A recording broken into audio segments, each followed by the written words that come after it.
What is up, YouTube? Hello, everybody, and welcome to a brand new episode of Remy's Roundtable. We are glad you guys are with us this evening. We're actually about to get started here in just a little bit.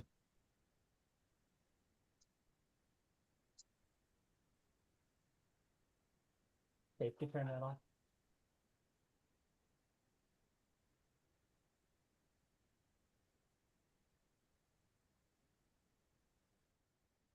Okay. Cool. You want to grab your notes up, and then I already have my. oh, you got them. Okay, cool. I just realized what they're doing here with the Coastal 101, the thing I posted on here.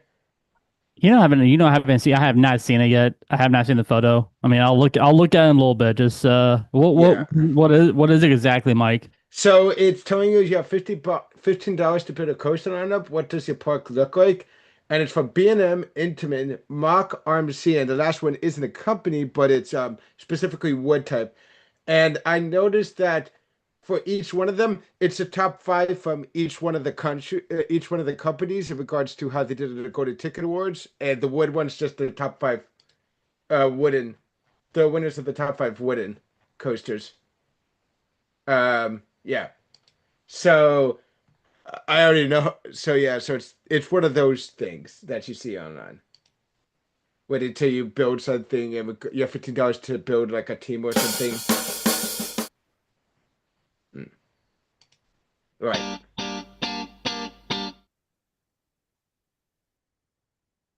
All right, you guys ready? Sure. Hmm. All right, let's do it.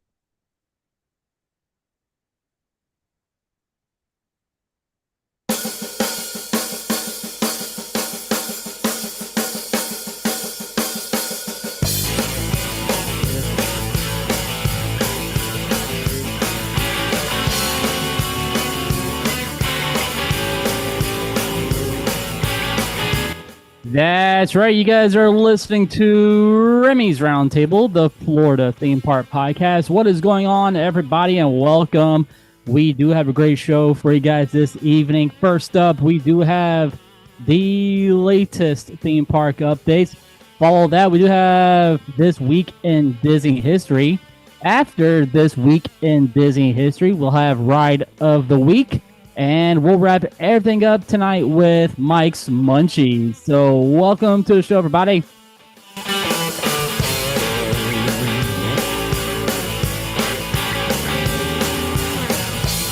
You guys can follow us on all social media, which is on Facebook, Instagram, and right here on YouTube. We are live on our YouTube channel. So, hello to all of you who are watching and joining us in the chat. We are glad you guys are with us this evening. And welcome to Remy's Roundtable. So, good evening, everybody, and welcome. My name is Remy, and with me, as always, is my dangerous co-host, my partner in crime, my lovely wife, Jen. Hi, honey. How you doing? I'm fabulous. And we have our foodie with us this evening. What is up, King Mike? How you doing, man?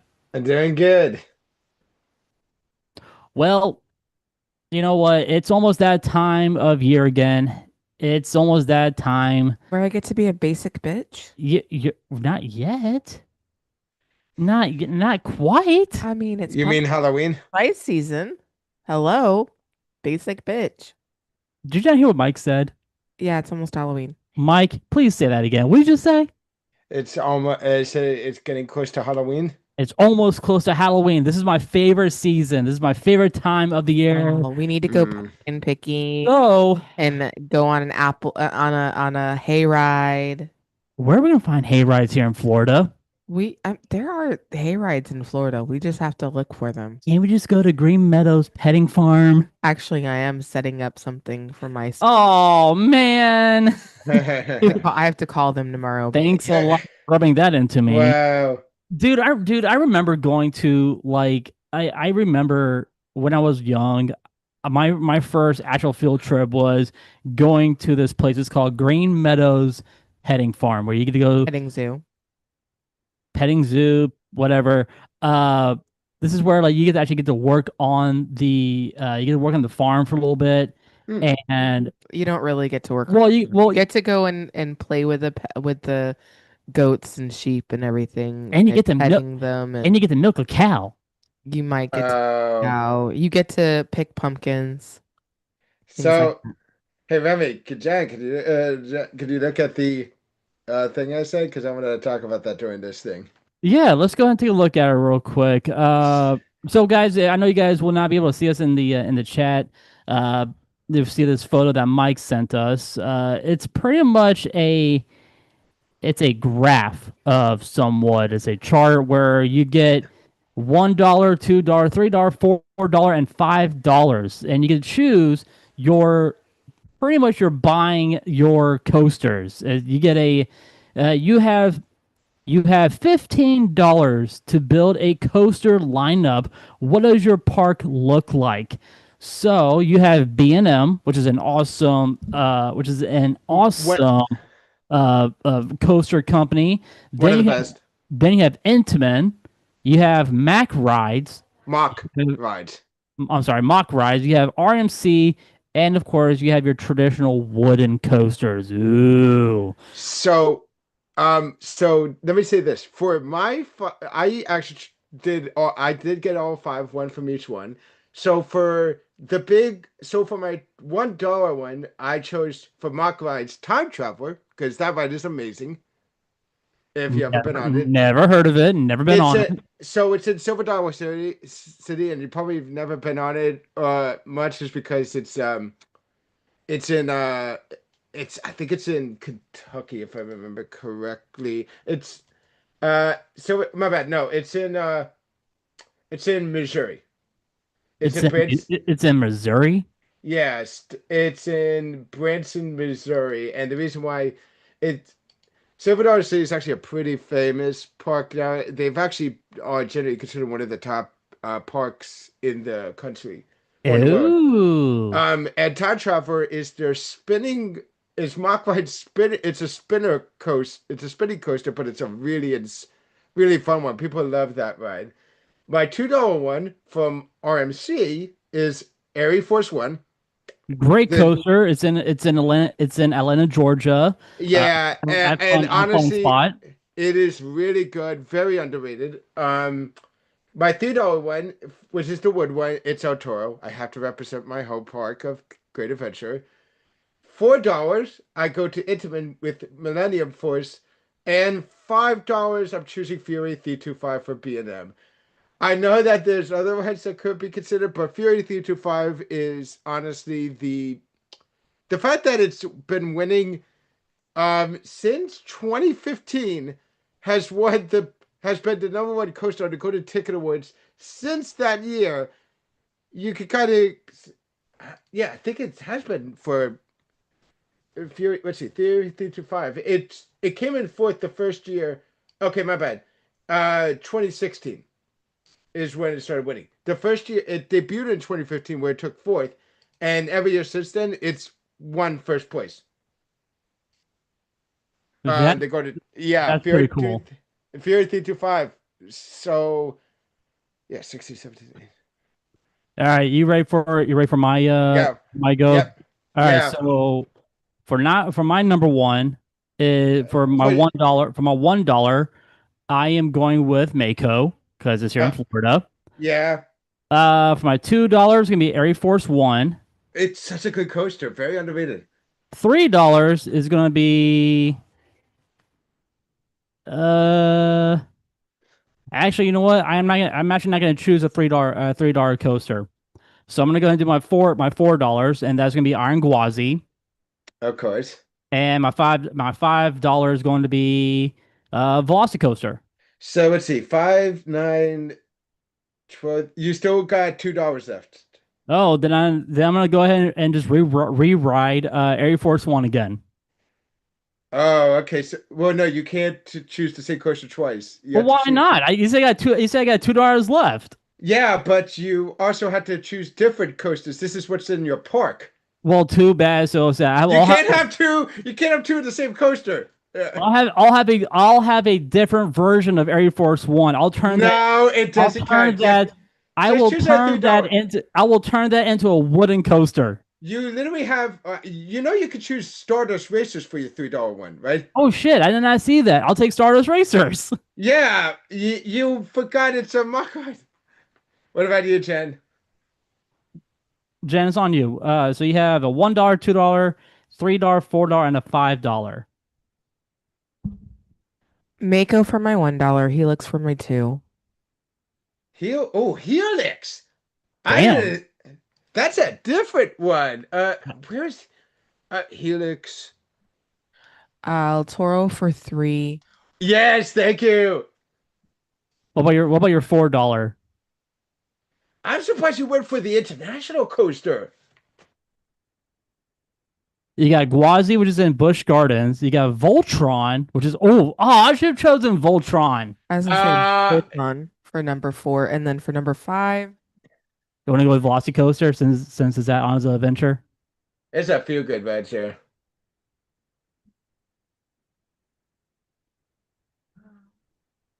the Phoenix. The Phoenix. Oh, you got two. You Ooh. got two Woodies. I've actually asked. So just to let you know, This is huge news.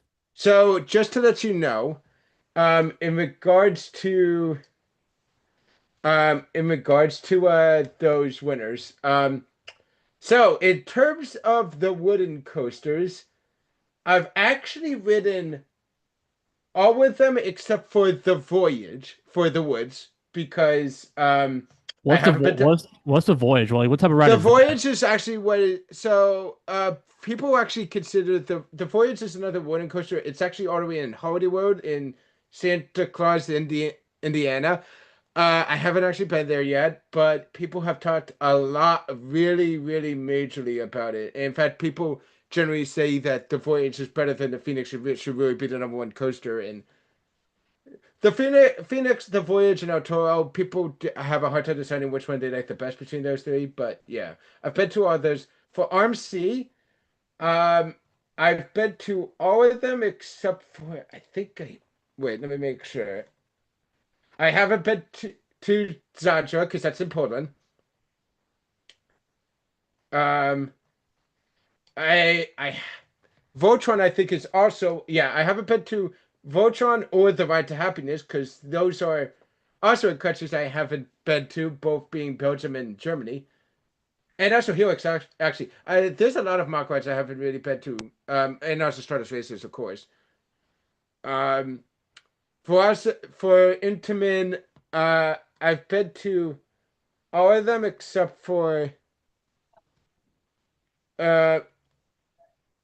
uh except for Terran and G-Force. And as for B&M, I've been to actually I've been to all of them. I've been on all of them except for no wait except for Leviathan because I have yet to go to Canada's Wonderland. I haven't been to Canada since elementary school. Yeah, for me, I mean, the only ones I've seen or I've heard them or been to, it's pretty much, let me see. We'll go back to the list real quick. Come on, load up, load up. Just can't really, dang it. All right, so for my number one, like I said, I've been to Mako because that's Mm-hmm. SeaWorld. I have not been to Air Force One, but that is in Atlanta, Georgia. So I Mm-hmm. do want to go on that ride. Stardust Racers, yes, I do want to. Eventually, Jen and I will go to uh, Epic Universe, right? Yes. Yeah. Let's see. Iron Gwazi, I've been on it. I've been on the original Gwazi at Busch Gardens. Love that ride. I went on it both. I've been on it both. I've been on it when it was Gwazi and when it was Iron Gwazi as well. And Because for yeah, And for the $5 one, I chose Intamin, and that was for, Velocicoaster. So yeah, there you go. uh, I pretty much chose, you know, the local coasters here in Florida, yeah. and Jen, out of nowhere, Chose two. two international coasters. I didn't expect her to choose the two ones because like Okay, international coasters, they are definitely underrated at times, given You that said what? Helix is one of them, I said Helix Helic. So the ones that are and in and I said Phoenix. Phoenix, no, Voltron. Oh, yeah, Voltron too. Voltron, Phoenix and is in Phoenix Phoenix. is in Pennsylvania. Oh, okay. Well, that's Yeah, so yeah, Voltron.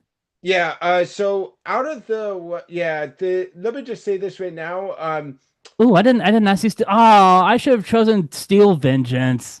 Oh yeah, you should have shown Steel Vengeance as your five because I know, well, but I was like, you know what? Screw it. I'm gonna go ahead and just choose, Velocicoaster. So it's hey, to be fair, people are to be fair, like I said, Velocicoaster is considered better that people put Velocicoaster above Steel Vengeance. But G Mike. I wonder why people chose, Velocicoaster over the other attractions. Oh wait, here's why they've been winning the Golden Ticket Awards. well, no. I meant when in regards to the Golden Ticket Awards, that's what I was saying in regards to Golden Ticket Awards. Those guys put the Velocicoaster above Steel Vengeance. Steel Vengeance is honestly an amazing ride. I think it still holds the record for the ride with the most airtime out of any other coaster. Well, I mean, also Gwazi. Gwazi is up there for most airtime as well. Yeah, it really is. Actually, there are people who say there's actually a lot more people who say they prefer Gwazi to Steel Vengeance because of what was the because they said like the one issue is it is shorter. Iron Gwazi is shorter, but people say they find it more thrilling than Steel Vengeance. Given that it's a shorter layout, it goes a little bit more. It's a lot more hectic, to say the least, which people like. But yeah, so I don't know about. I don't know. I do not know about you guys, but I really like this topic. I enjoyed what Mike just did for us. So yeah. hopefully next week we will be able to do this again. But guys, let's go ahead and jump right into it. I know we have a lot of stuff to talk about, so let's go ahead and do it. It is now time for the latest theme park updates.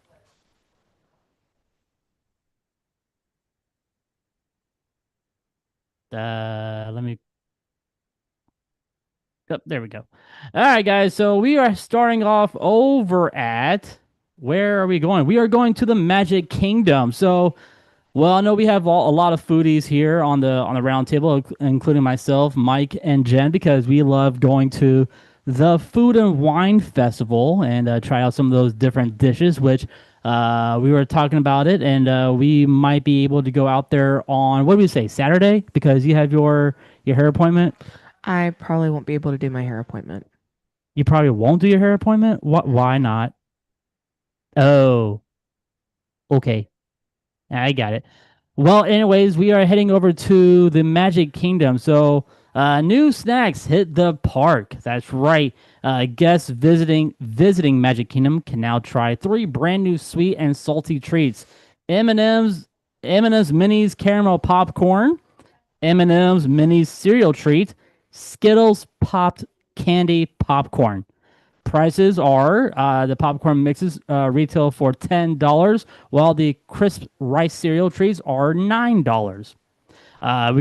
We have an announcement for the Main Street USA train station. That is, after an 8-month refurbishment, the Main Street USA train station has finally reopened. This marks the completion of major project to restore the iconic entrance landmark to its full glory. The Adventureland sign has officially returned to Magic Kingdom following a full entrance structure rebuild, giving the gateway its classic look once again. Heading over to Disney's Hollywood Studios, Phantasmic Glow Cap. A glow in the dark Phantasmic baseball cap is now available for $30 at Hollywood Studios. Disney Jollywood Nights Entertainment guests attending this year's Disney's Jollywood Nights will have the chance to see two brand new stage shows. Disney Villains Unfairly Ever After and The Little Mermaid: A Musical Adventure. Both productions will be available exclusively during the event. You actually really like the villains unfairly ever after show, right? It's more your thing, but yeah, it's okay. They need to change it up. No, it's fine. How come they don't have? I mean, I know they have Hades, but they need to bring out like the live like action of Hades to come out on stage They don't have that. to show his No. to show his glowing red hair. Uh-huh. Moving on. So we are heading over to Epcot, and that is we do have some test track updates. The attraction has revealed a brand new test track logo now featured in the center of the course design, hinting at future upgrades for the attraction. And let's go ahead and talk about some general Disney park and resort news. Annual pass gift card deal is ending. Oh man. Walt Disney World announced that its promotion of up to $100 Disney gift card e-gift with their new annual pass signups will end on September 30th, 2025. We never got that. Damn. Yeah, we didn't get that like at all. Affordable housing project plans, nearly 3.5 years after first being announced, Walt Disney World has filed new plans for its affordable housing project near the resort. Groundbreaking may slip into 2026, according to the documents. Disney Cruise Line, sorry, Disney Cruise Line delayed maiden voyage. The much anticipated Disney Adventure cruise ship has had its maiden voyage postponed to March 10th, 2026 due to unexpected shipbuilding delays. Damn, that sucks for that new cruise line. It probably has something to do with tariffs, honestly. Yeah. What about the weather too? Because we had some nasty weather here in Florida. Yeah, but So- not necessarily there. Just because it rained where we are doesn't necessarily mean it rained there. Oh boy. Pixar's Elio streaming debut. Disney and Pixar's Elio officially began streaming on Disney Plus today, September 17th. Need to watch that movie. We need to watch it. That would be cool. Not right this minute, though. International Disney parks. Let's talk about those. Disney teased a first look at an upcoming Avengers-themed Tower of Terror-like attraction at Hong Kong Disneyland. Why are they building another Tower of Terror? Like, what are they remaking it? Are they? No, it's a Tower of Terror-like, so it just means it's basically a drop, like Doctor Doom. They better not change our Tower of Terror at Hollywood Studios.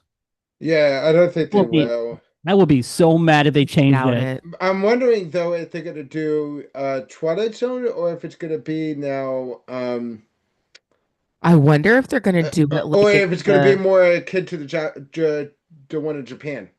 I was thinking along the lines of maybe it would be like falling from the top of the Avengers like Tower? the building. Yeah, wouldn't that be cool? Like there you go to the outside facade is obviously gonna be like the Tony Stark building and everything, and then you drop because you've fallen through like the floor because Hulk maybe punched a hole in the floor. This is why I love you. Your fucking creativity on this attraction. And you're coming up with a new like attraction idea. But wait a minute, will we be able to feel Hulk's punches on the ride? Absolutely. Yeah. That's what's up. Okay. Yeah. All right, so we are heading over to Universal Orlando, and we got some news about, Islands of Adventure, Port of Entry. After being closed for refurbishment for 4 months, the restrooms at the park's entrance have officially reopened. Well, Mike and Jen, the last time we went to, Islands of Adventure, this was years ago. We were talking about, going to see one of my favorite shows, which was Poseidon's Fury. However, by the time it was closed. So, Mike, I have some news about this. What? Well, Universal confirmed that construction activity will begin soon in Islands of Adventure Lost Continent area.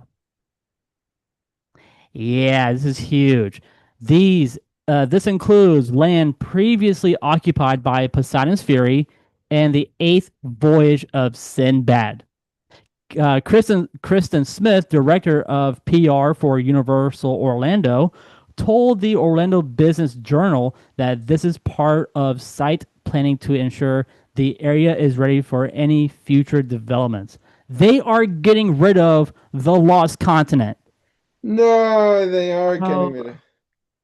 oh well, it hasn't been used in a I while. I know it has been used for a while, but I used to work at Sinbad and Poseidon's Fury. The world is not going to end from that. Yes, it will. No, there are more bit. Never mind. No, we're gonna say. I'm gonna say there are worse things going on in the world that we don't have to worry about that Yeah, happening. I know, but this is like actually, It's not going to be negative. but this is huge news for Ozza Adventure. I mean, the some of these speculations from this whole entire land area, we might be getting it. Okay. We've talked about this before on the podcast. Legend of Zelda. Ooh, maybe. That is a possibility to take over the Lost Continent. Either that, or maybe they actually are gonna expand the Lost Continent. Or I don't think they have space. or they are going to expand the Wizarding World of Harry Potter That would be Mhm. likely. to put in, more stuff in that area. However, they are not going to get rid of Mythos. Okay, That thank God. Thank restaurant. God. They're not going to get rid of Mythos because They, that is a Because it very makes money for them. Yep, that is a very Even though I popular. don't really care for their food. It's a very uh, popular restaurant on it's Universal like the property. best. I'm pretty sure it's like the most popular. It's the best restaurant there. Yeah, it is. Well, It literally is. one of them, because not to mention, Maybe on that side. but Um, not to mention, we have multiple great restaurants, also at like Epic Universe, but over at Onza Adventure, yes, Jen, I do agree with you. Mythos is the number one restaurant at Onza Adventure. But so we're gonna carry on real quick, and that And is we're going on to Epic Universe. no, hold on, Oh, I got one last thing right here. The Universal you talk Orlando. too much. Sorry. The Universal Orlando entrance sign has received update characters and brand new walkway banners, refreshing the look of the resort getaway. All right, Gateway. Sorry, It is a getaway, but it's a gateway. gateway. Now let's go on to Epic Universe. There is new merchandise arriving. Epic Universe has launched the merchandise for two of its attractions, Stardust Racers and Constellation Carousel. Ooh, cool. All right, some tips for introverts like me visiting Epic Universe. 4 rules for introverted guests have been shared, encouraging ways to enjoy the park without feeling overwhelmed. Spend time in the Isle of Berk, which I Okay. so totally want to do. Ride Mario Kart. Yes. That makes sense, sort of. Take a break at the Central Fountain. And it says stay at the Helios Grand Hotel for quiet luxury. Very expensive, but but take a break at the Central Fountain. That gives you a huge overlay of the theme park. So that'd be a pretty cool spot to just sit and relax. All right, so we are heading over to SeaWorld, and that is SeaWorld Orlando filed a permit for a project covering more than 4 acres of land. And these details include addition of a new building, parking, sidewalks, utilities, and drainage systems planned, demolition and site clearing permits already approved, contractors previously worked on attractions like Manta and also Infinity Falls.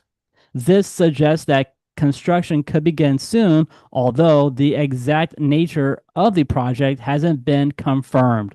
So let's wait, you were talking about SeaWorld right now. About what? we were just talking about SeaWorld. So they filed a permit. Can I share something? You want to share something? Yeah. Could you put sharing on? Let me see. What are you sharing, Mike? We know what it is. It got released today. It got released today. Mm-hmm. Why the hell did I not see this before? It got released 9 hours ago. Because 7. it's Oh boy. All right, go ahead, Mike. We're gonna show us. You probably haven't seen it because this video was unlisted, but just to give you a hint, yep, SeaWorld 2026, we're getting a new dark ride. Let's go. Yeah, I'm not. Wow. If you could go to Coaster 101, they have a link to this video if you want to see it. I don't want to put it just in case of copyright issues.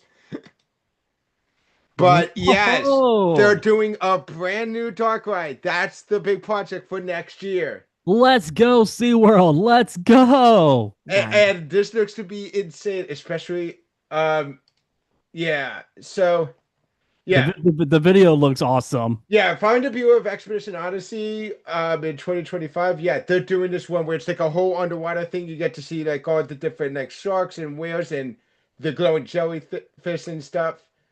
It doesn't say when. But yeah, it's called Sequest, Legends of the Deep. All right, so let's go ahead and take some bets real quick. Mike and Jen, when do you think this attraction is going to open next year? 2026. Probably June. June. I'm Mike? hoping it's around that summertime, around June, July, or August. Especially, I hope it is in August because I am planning to come down in August. If it opens up, I'm definitely taking it. I'm definitely getting my friends to go to SeaWorld at least one day. All right, so Jen, you said June. I Mike said said, Mike, I you said said, August. I did the latest August. I'm saying June to August, but I would say at the latest August. You know what I'm gonna say? What? October. No, don't you dare! I don't. I'm going with October. Well, if it is, it is. Yeah. Oh, All and by right. the way, it is a suspended dark ride, which That's pretty cool. yeah, let me show again. Let me show you what it looks like. So this is the style of seats right here. This is like Vekoma, so It it's looks like it's a doom buggy. It's a doom buggy on a suspended rail. That's what it is. yeah, but it turns around, but it turns around and everything.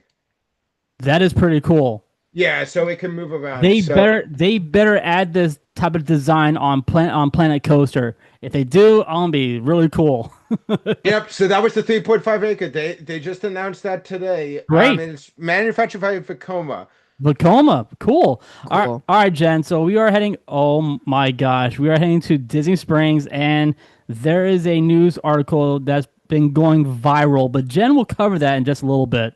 Signage has gone up for Level 99, which is moving into the former NBA Experience Disney Quest space on Disney Springs West Side, next to the CityWorks Eatery and Poorhouse. While no physical work is visible yet, a general construction permit has filed earlier this year. There was a paddlefish robbery.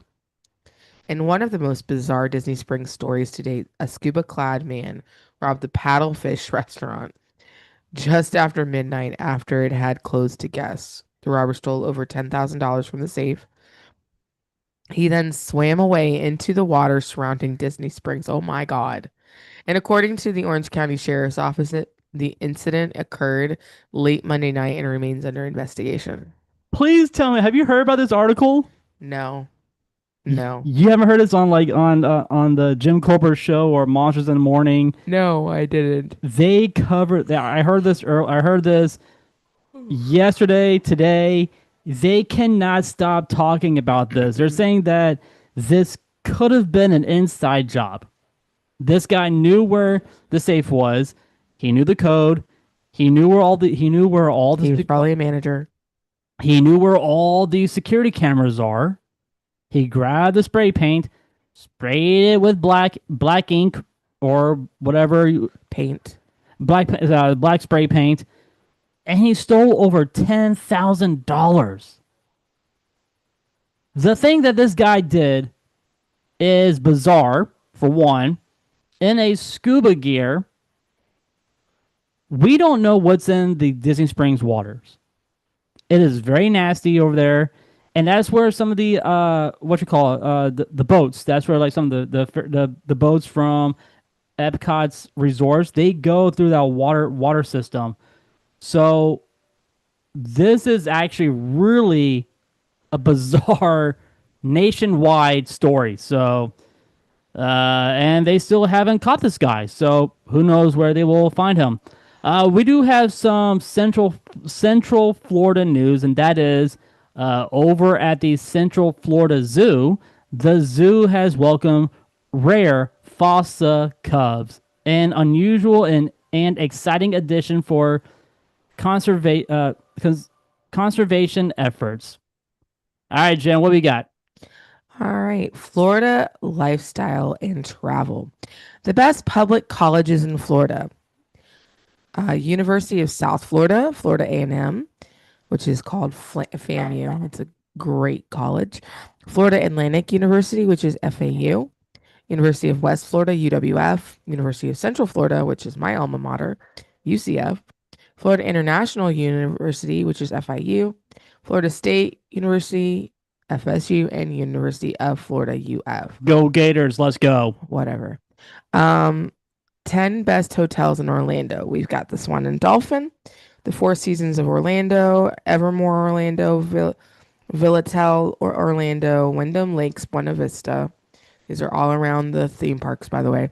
Endless Yay! Resort, Grand Floridian, Animal Kingdom Lodge, which I so totally want to do, Sapphire Falls, and the Hard Rock Hotel. We've been to the Animal Kingdom Lodge. Not to stay. We ate at Boma. Yeah, we have. You live in there. Orlando. Why do you need to stay in there?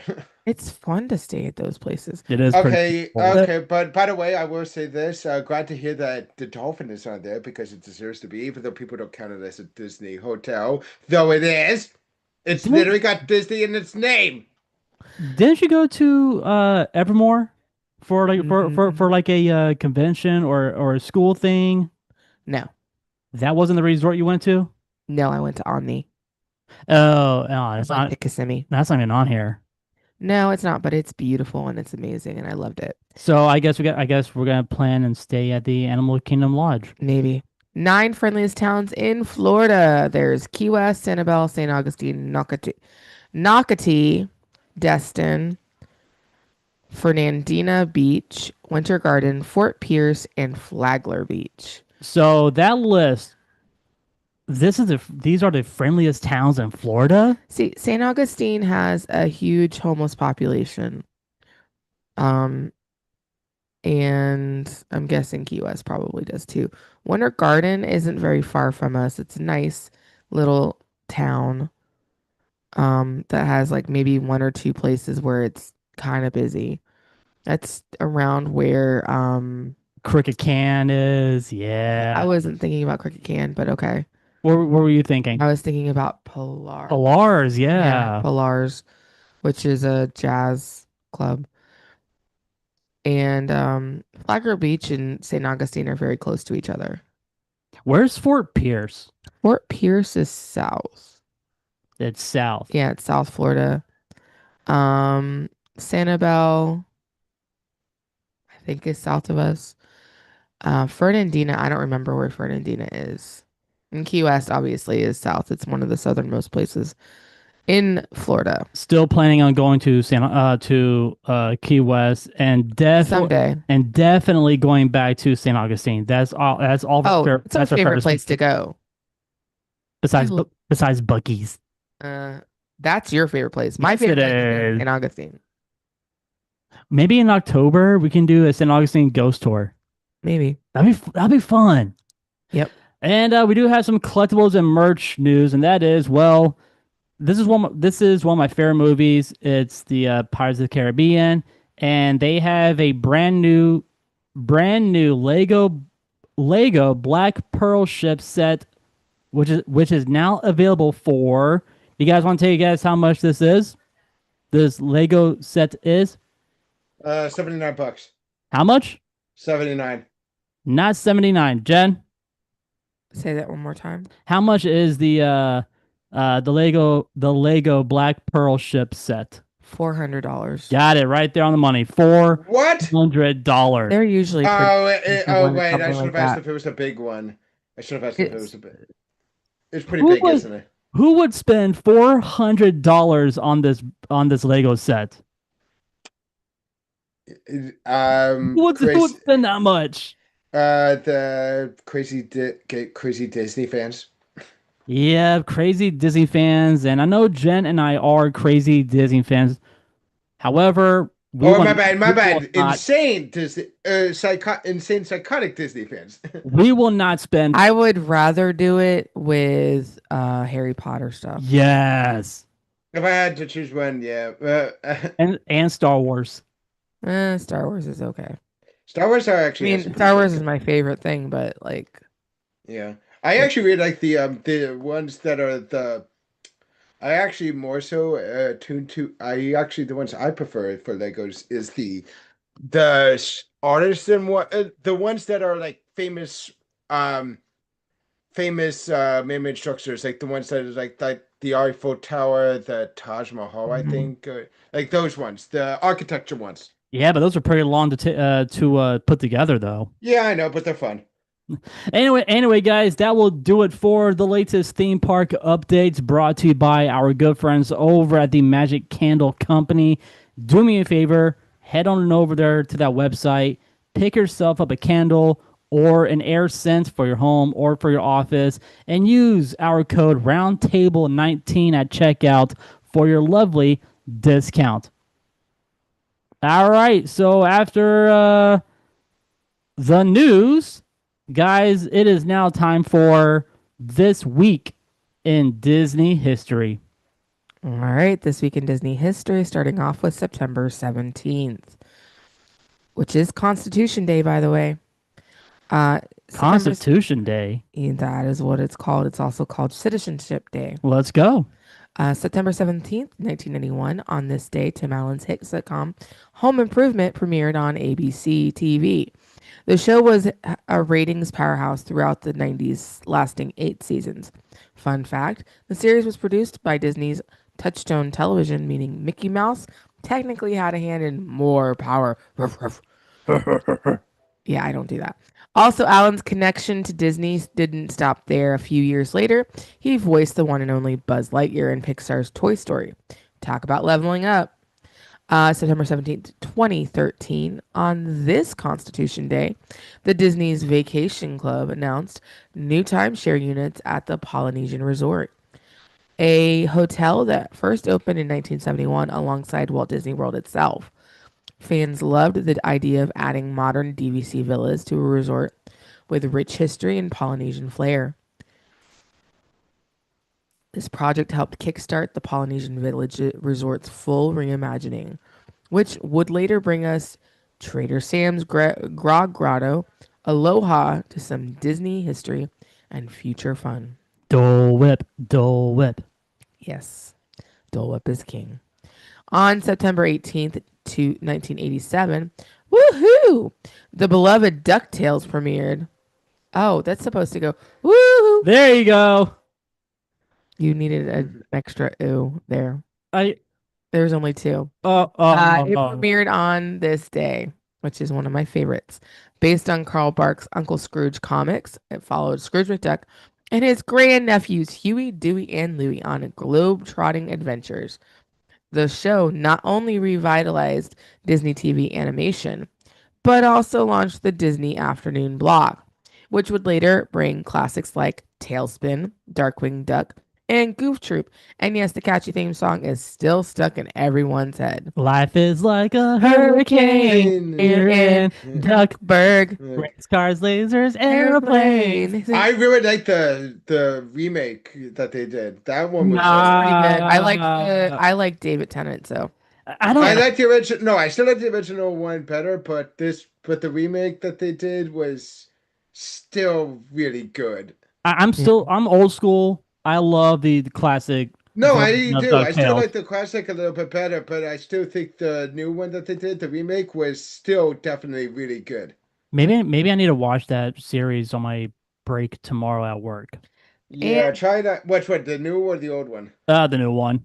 Yeah, try it. It's really freaking good, especially going surprising, I think, with I'm pretty sure the final villain for each one was different. Okay, I'll tell you what. I will watch it. I'll watch it tomorrow, and then we can talk about it on the roundtable when we come back. Yeah, but it's a long series. Yeah. 1989, September 18th. Just 2 years later, Disney struck gold again with the premiere of Chip and Dale Rescue Rangers. The mischievous chipmunks traded acorns for detective gear, solving crimes with Gadget, Monterey Jack, and Zipper. Bzz. I love Zipper. Yes. And this show cemented Chip and Dale as fan favorites beyond the classic shorts. Together with DuckTales, it proved Disney animation was thriving on television. See, that's a good history for September 18th. Yep. On September 19th, 1949, work officially began on recording sessions for Cinderella, Disney's 12th animated feature. This film was a turning point for the company. The studio was struggling financially after World War II, and Cinderella's success in 1950 saved Disney from closing its doors. The movie introduced timeless songs like Bippity Boppity Boo and A Dream is a Wish Your Heart Makes. Without Cinderella, there's a chance we wouldn't have had the Disney Empire as we know it today. And you know what? Cinderella's like my favorite movie. It's my favorite. Still, Like literally as a child, I had not a DVD. I had VHS. a VHS tape that I made my parents put on and replay every day, multiple times a day, always. And I could quote up until, well, for most of my childhood, I could quote all of the, all of the show, all of the movie, and sing all of the songs. So instead of watching Hogan's Heroes tonight, should I go ahead and just put Cinderella on for you? No, No. because I won't be able to sleep with that. Cinderella. Yeah. September 20th, 2003, annual and premium pass holders got a special sneak peek at Mickey's PhilharMagic in the Magic Kingdom. Favorite show at the it's actually one of my favorite shows to watch over there. This 3D musical journey features Donald Duck crashing through classic Disney songs from Aladdin to The Lion King in a whirlwind of magic. To this day, it's a fan favorite attraction. Meanwhile, across the monorail at Epcot, construction began on Soarin'. Originally imported from Disney California Adventure, Soarin' over California would eventually open in Florida in 2005, becoming one of the park's most popular attractions. Little did anyone know it would later evolve into Soarin' Around the World. September 21st, 2009, Disney brought the fun of Hollywood Studios' Midway style attraction home with the release of Toy Story Mania on the Wii. The game used motion controls to simulate the ride's carnival games. It wasn't quite the same as riding the real thing, but for fans at home, it was a chance to shatter some virtual plates with Woody and Buzz while waiting for their next Disney trip. I didn't like that game. I had it and it just wasn't the same. Yeah. Why? 22nd, my granny's birthday, 2003. She was not born in 2003, obviously. Starting on this day, Disney World introduced a truly magical program. Guests could have lunch or dinner with a Walt Disney Imagineer at the Hollywood Brown Derby and Disney MGM Studios, now Hollywood Studios. Imagine sipping soup while talking to the creative minds who designed your favorite attractions. This experience gave Disney fans a behind-the-scenes look at the magic straight from the people who make it happen. Do they still have it? I don't think so. Because because if they still have it, That would be cool. Yep. December 22nd, 2015, Indiana Jones fans were thrilled when Jock Lindsay's Hangar Bar opened its doors at the downtown Disney, today's Disney Springs. Themed after Indy's pilot pal Jock, the one with the snake in the plane. Jock, Yeah. Jock, why is there a snake in here? Meet my friend. What is it? Oh crap, Jen. I forgot that line. I thought you knew. I don't That's why remember I this. gave you that line. It's my friend Reggie. That's what it was. Reggie. Reggie. The bar is packed with movie references from flight gear to exotic artifacts, with adventurous cocktails and small bites. It quickly became a favorite Disney Springs Do we watering hole. do we need to take a trip to Disney Springs and go to Jock Lindsay's hangar bar? Maybe. Okay. September 23rd, 1980. The wildest ride in the wilderness made its debut at Walt Disney World with a soft opening. Designed by Imagineer Tony Baxter, Big Thunder Mountain Railroad, one of my favorite rides actually, replaced an earlier concept called Western River Expedition. Its twisting mine train and runaway dynamite effects became an instant hit. Fun fact, the rockworks of Big Thunder was inspired by Bryce Canyon National Park in Utah. It remains a must-do attraction to this day. That's a pretty cool fact. Big Thunder was inspired by Bryce Canyon National Park in Utah. I mean, it looks like Utah, so it makes a lot of sense. And you said that's your one and you said that's your favorite ride? It's my favorite one, probably at Magic Kingdom. Well, I guess when it reopens, we will go on Big Thunder Mountain. Maybe. Thanks, Jen. Thank you so much for this week in Disney history. Now I know you want to go because you are getting tired. So I'm tired. go ahead and we'll see you next time at the round table. So go get some sleep. Love Sure. you. And Bye, Jen. with that being said, guys, it is now time for Ride of the Week.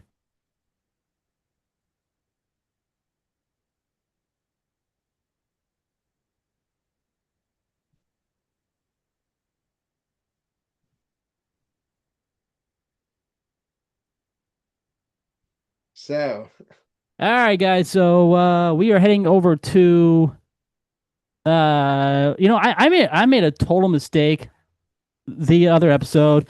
I said that we were going to whoops. Mike, can you can you still hear me? yeah, I can still hear you. Holy shit. What the What's happening?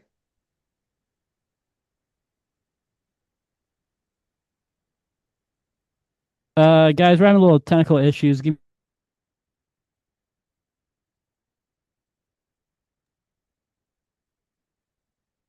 Watching. Hold on a second. Shit. What happened? No, I've been having really bad connection issue lately, but I think we're back. Hold on. Yeah. Let me go back to where we are.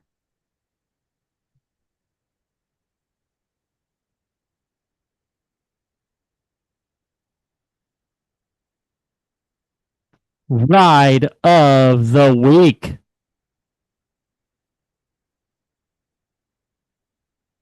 Guys, it is now time for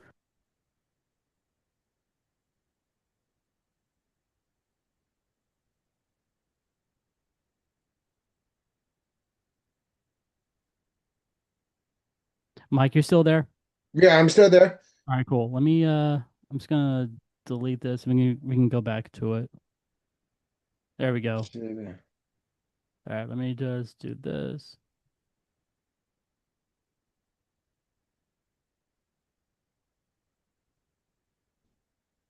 It is now time for Ride of the Week. Now, guys, I made a mistake on the last week's episode. I know I just bluntly said that we did on Tower of Terror. No, we did on Rock and Roller Coaster. I just want to just like sorry to that. But last week we did on Journey to Atlantis. So why not and go next door? Mike, where are we going? Next door to Journey to Atlantis? Yep. What attraction is next door to Journey to Atlantis? Honestly, I don't think I know that. Honestly, It, for it is a roller coaster. let's see what Orlando. Let's see. If I remember correctly, it's Ba- not Based on a sea creature. oh, is it it's not Manta, is it? Oh, No, Kraken. Kraken. Yeah, there it is. Yeah, that's what it was. There it is. Yeah. So, guys, we are heading over to Kraken. When Kraken opened on June 1st, 2000, it marked a major turning point for SeaWorld Orlando. Up until the late 1990s, SeaWorld was best known for its animal shows, educational exhibits, and family friendly attractions.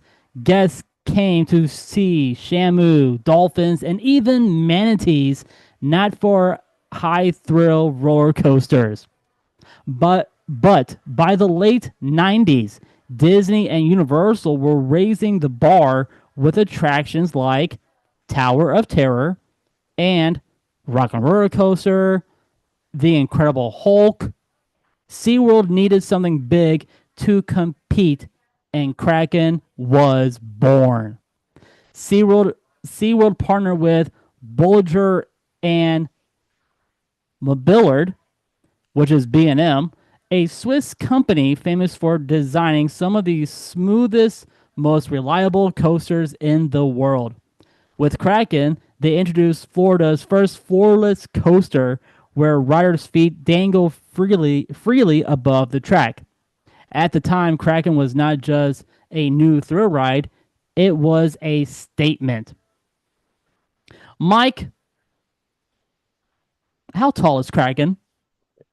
So Kraken is, in terms of height, is 150 feet, but There you go. the drop is 144 feet. There you go. Well, that is actually a typo because you are talking to somebody who actually worked on the attraction. Really? What is it actually? It's 145 feet. Is the drop? Is a drop. So That it's from what? that's Okay. how tall the drop is. It's a 145-foot drop. And I do know the speed is 65, if I remember correctly, right? Mike, what other attraction has a speed that goes 65 miles per hour? At SeaWorld? Not only at SeaWorld, Hmm. but There's a here lot. but here locally in Florida. Which other attraction goes 65 miles per hour? I don't know. Really? Because I can think of it. Wait, what park is it at?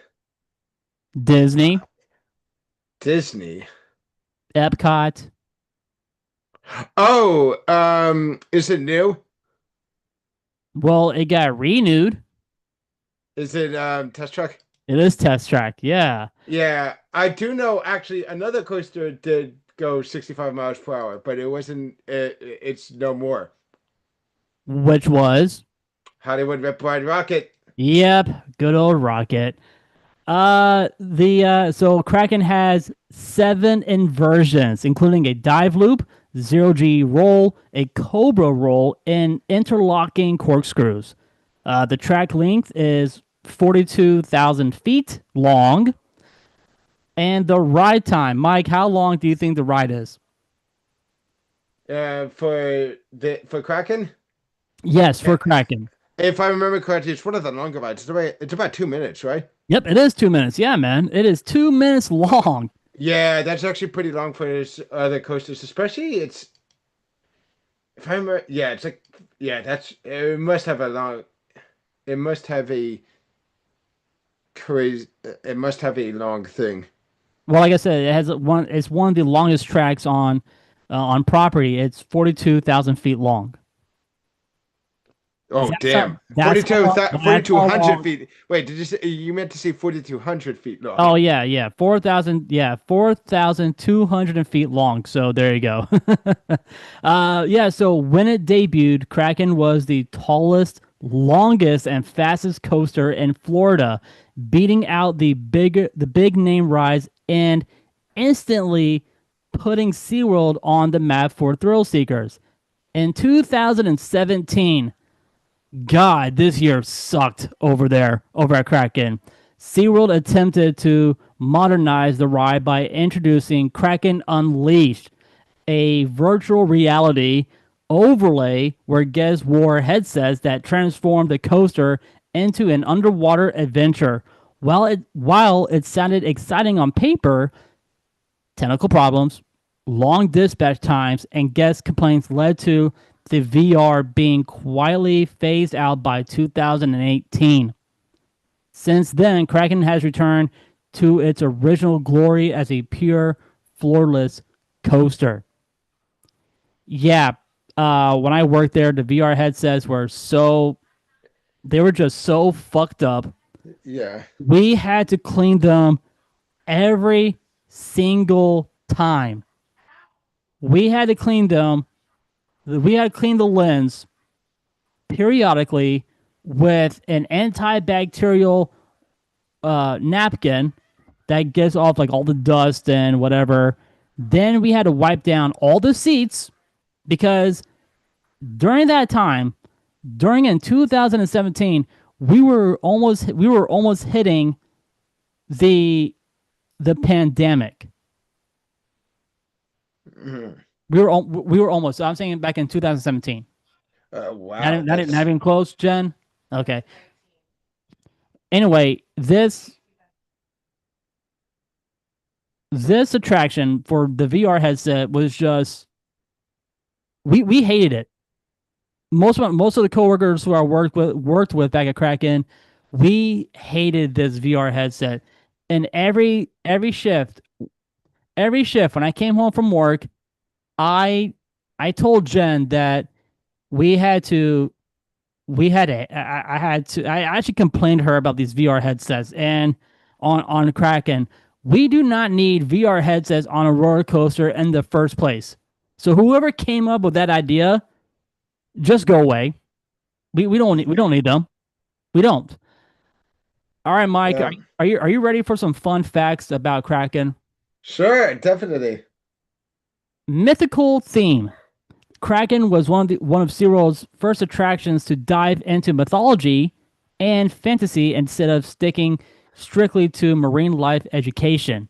The Kraken, the Kraken, a legendary sea monster from Norse mythology, was said to terrorize sailors and drag ships into the deep. From the lift hill, guests can see not just SeaWorld, but also International Drive, the Orlando Eye, Universal, and even Epcot just from the top of the lift. The, ori- Yeah. the original queue was heavily themed, featuring massive Kraken eggs and eerie audio effects meant to immerse guests in the story of mythical beasts lurking below. Some of the some of this theming has faded over the years, but it was one of SeaWorld's first attempts at deep storytelling. Kraken was one of the few coasters in the world at the time to feature interlocking corkscrews, an iconic design element that makes for guests. I'm sorry, that makes for great photos and unique ride pacing. With 32 riders per train and smooth dispatch times, Kraken can push through more than 2,000 riders per hour, making it one of SeaWorld's most efficient thrill rides. Kraken's success helped pave the way for future coasters at SeaWorld, including Manta, Mako, and Icebreaker, and also Pipeline. Though Though SeaWorld doesn't use the term Imagineering, the creative team behind Kraken put a lot of thought into blending thrills with theme. The ride's floorless trains were a technical marvel at the time, designed by B&M to enhance the feeling of exposure. Sitting in the front row with nothing below your feet but open air gives riders a sense of vulnerability, perfect for selling the idea of battling a mythological sea monster. The color scheme of sea green track and sandy beige supports was chosen to mimic ocean tones and coastal rock.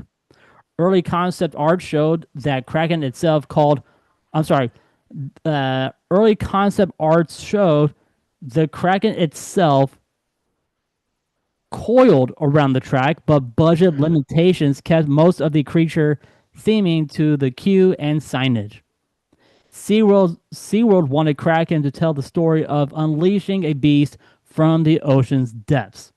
Riders board as explorers climb the lift hill and are immediately thrown into an onslaught of inversions, representing the creature's attack.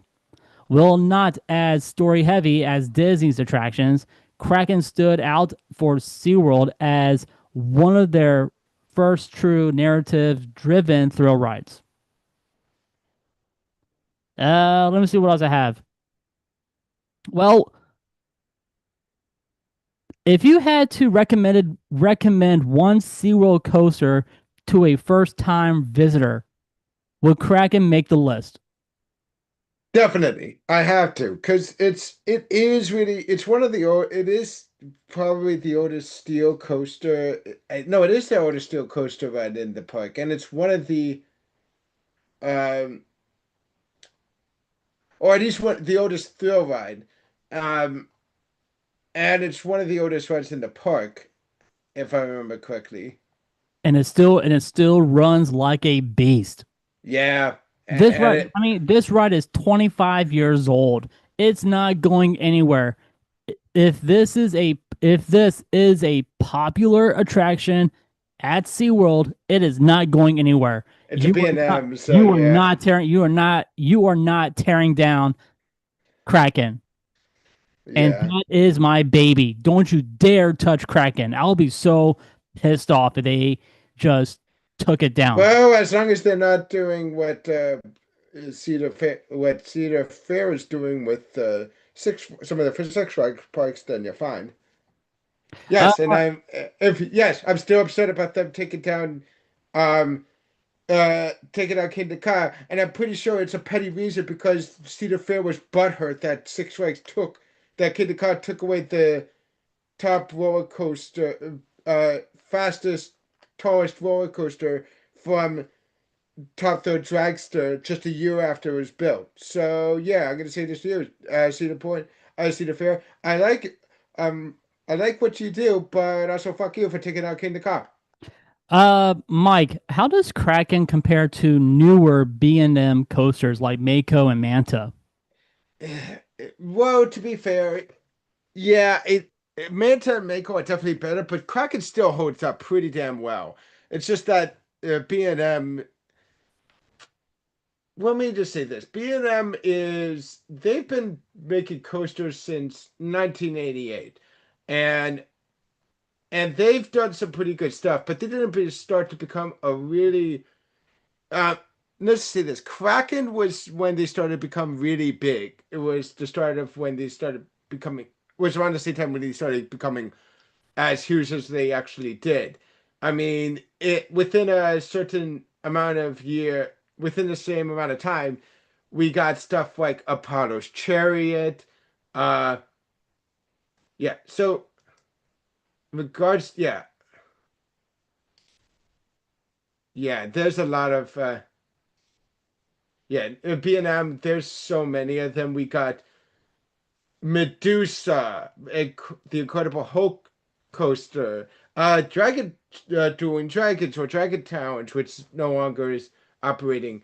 Apollo's Chariot, Raging Bulls, Georgia Scorcher, which is still Kraken. There's like so many good ones. Nitro also came around that same time. It's rides that are still to this day considered in the top 50 best steel coasters. Also the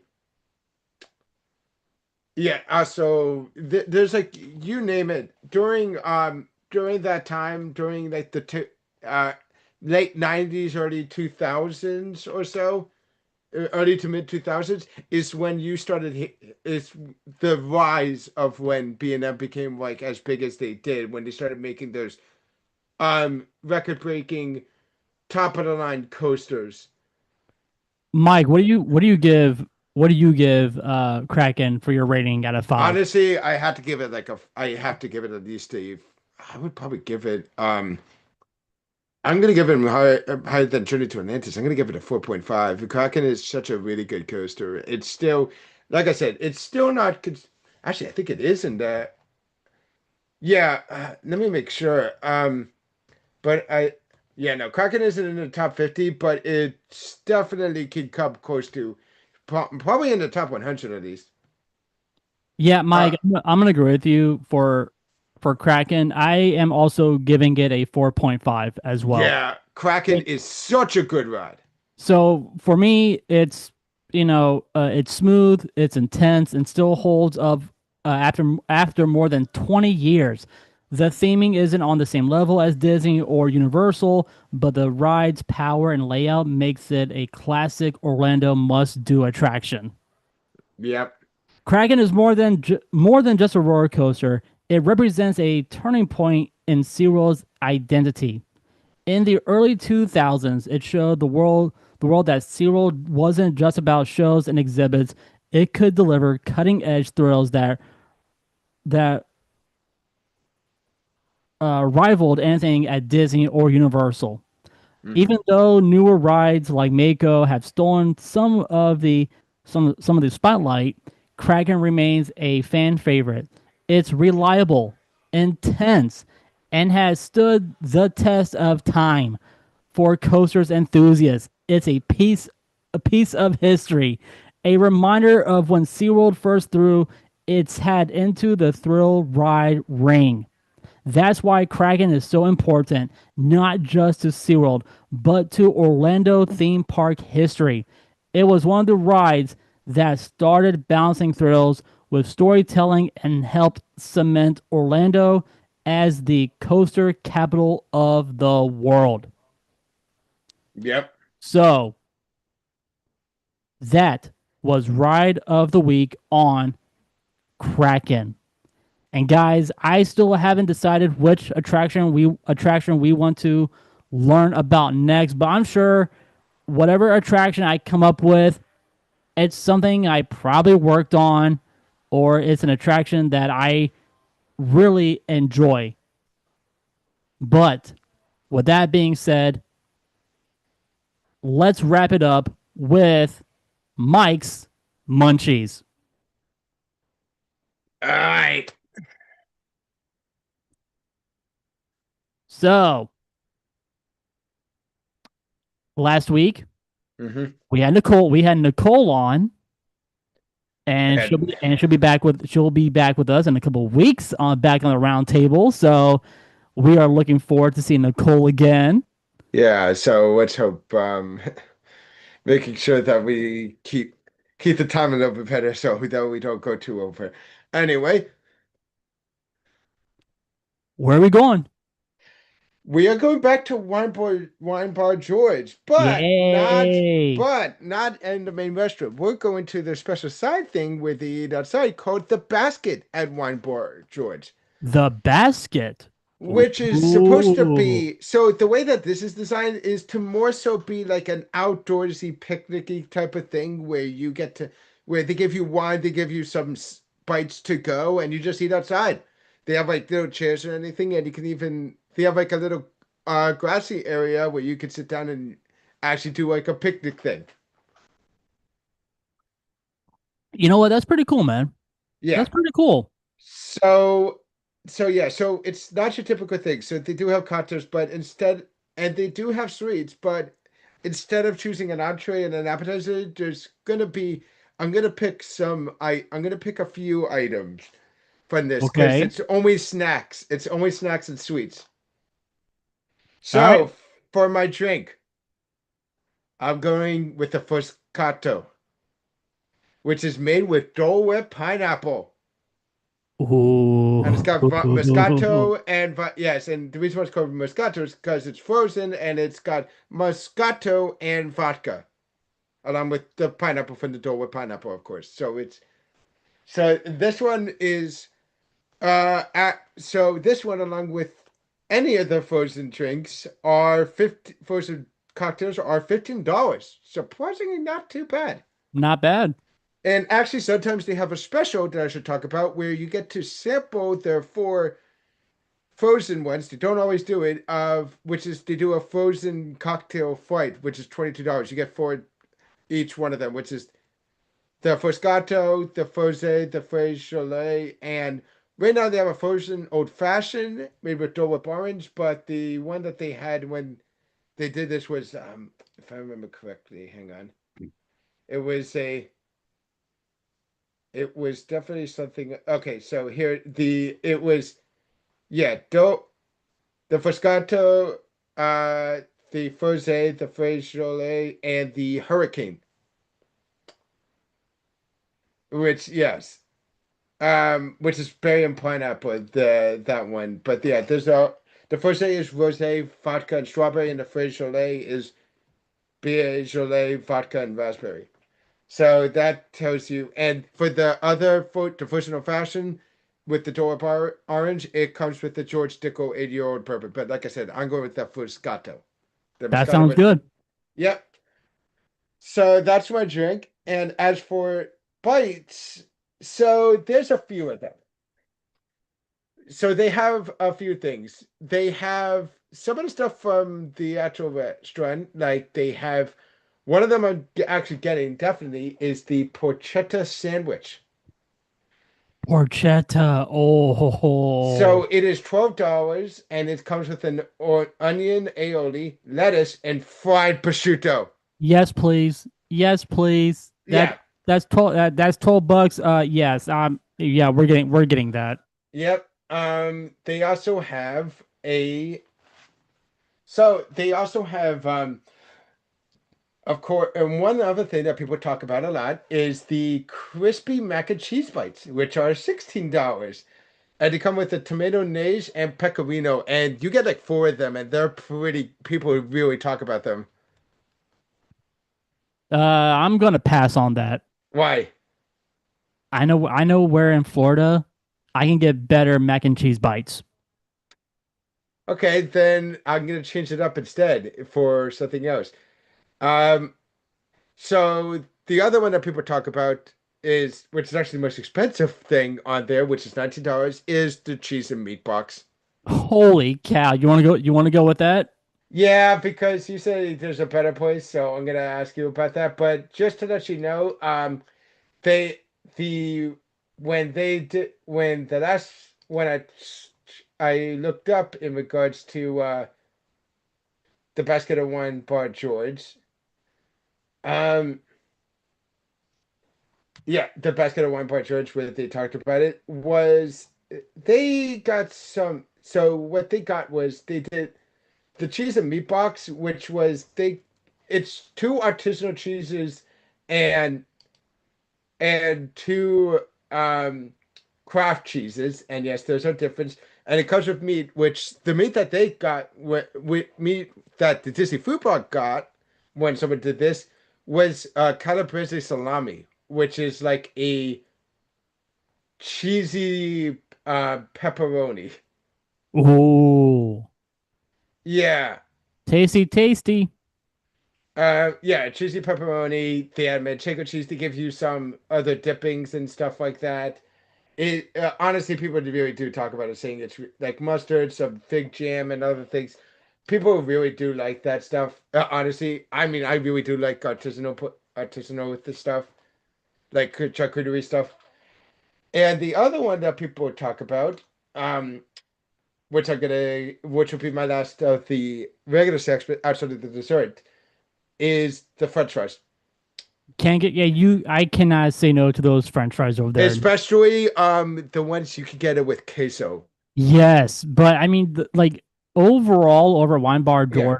Door, their fries are just pure magic. Yeah, this one is $10. And oh, by the way, they do come a little spicy because they do some sliced serrano chili peppers on top, which if you can bust them aside if you want them, but I think it adds to the flavor because the queso itself isn't spicy at all. Yeah, it's a mild case queso.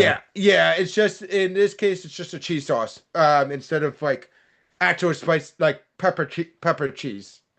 Um, they also have some other stuff seasonal creations, like seasonal inspirations, but they're market price, and I don't know what they have right now. That changes, but take a look at some of them. They can be definitely really good depending on what you get. Now for desserts. Now under sweets, they list two, but there's really actually three. So the two that are listed under sweets, one is a key lime pie, a Florida favorite, which is $8. The other one is an olive oil cake, which has candied olives and lemon mascarpone, which is $8. But I'm not going for that. I'm going for the one that's actually a bite to go, but is also I consider a dessert. Mike, The millionaire shortbread. shortbread. Millionaire shortbread. It's a buttery shortbread with caramel and dark chocolate. I knew you were gonna go some. I knew that you were going to go with something with chocolate in it. Yes. Oh, and just to let you see what it looks like, Well, how much is it? $8.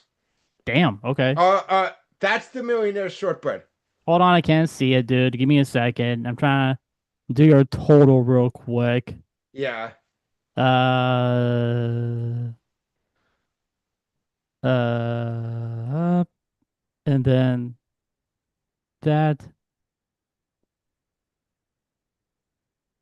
Cool. I mean, that's actually will be a good price for you. All Yeah. right, let me see. Let me see it real quick. Oh, that looks really good. Yes, and this actually replaced this is a new option. They've replaced the profiteroles that used to be there.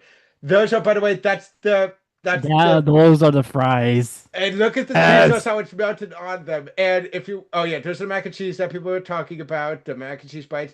And this is the charcuterie box.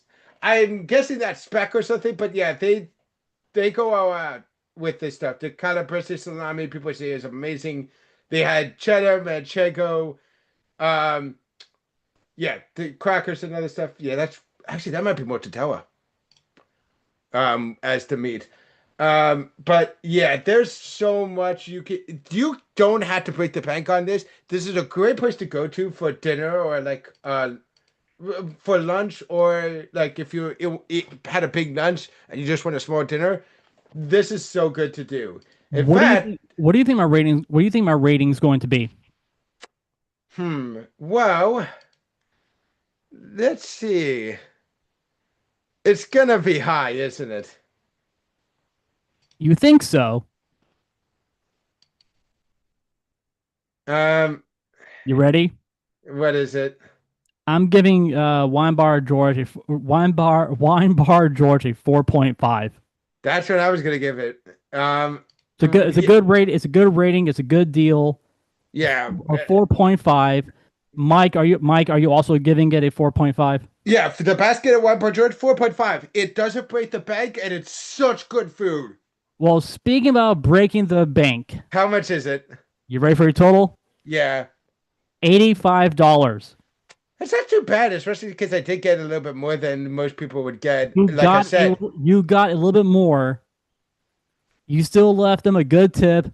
Yeah, dude, yeah, $85. That's fine. yeah. Honestly, But what I would, check this out. If you were with me over at Disney Springs yeah, and you had oh shit, that's actually not bad at all. yeah, So, Mike, if you were with me and we shared all of that food, yeah. $72 with a discount. And it divided by two, that's like $36. That's not too bad. Yeah, Yeah, that's not mind bad at you, all. it would probably be more expensive because we would get our own drinks and we'd probably as well as probably get our own millionaire shortbread instead of sharing one.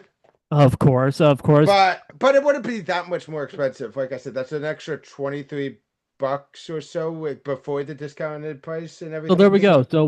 So we can spend easily $100 there just for The the whole. $100 and it'll No. probably yeah, no, it's like I said, So you asked me that question. Where can I get the best mac and cheese bites? I'm gonna tell you guys where. It's during the Food and Wine Fest at Epcot. oh yeah. They have the best mac and cheese bites there on property. Yeah. But if you don't, but if you, it's not Food and Wine Festival. These ones are really good. People do talk about this one. So if you guys want the mac and cheese bites at Food and Wine Fest at Epcot, Yeah. and you want more, head on over to Wine Bar George. Specifically, the basket at Wine Bar George, because I don't think. Wait, does Wine Bar George also have them as well? Hang on. I'm pretty They sure Wine Bar George. should. I mean, but if not, then yeah, just head on over to the basket. But anyway, Mike, thank you so much Um, for Wine Bar George. Where are we going next week? So, okay, first of all, I just looked it up. They do not have it. They do not have it at the Wine Bar George. That thing is only for the basket at Wine Bar George. That mac and cheese bites. And as for next week, we're going to another. It's not going to be. It's also going to be another place that isn't going to be too expensive because it's a snack place, but it is possibly my favorite place to get dessert at Epcot. We're going to let Artisan digress. Okay. All right. And I believe I am gonna talk to her about this, and I'm gonna tell you this. Have you eaten at this place yet? Mike, we may have to save it, and I'll tell you why. Why? Because I haven't been there. I've walked past it, haven't been inside of it. So you want me to save it for But another time? no, but you're going to talk about it because this is one of the spots I am going to take Jen to, and guys, we might have a special guest on the show next week, so he will actually like this spot. So let's see what happens. But anyway, guys, Mike, thank you so much for Mike's Munchies, and guys, it's time for us to get up on out of here.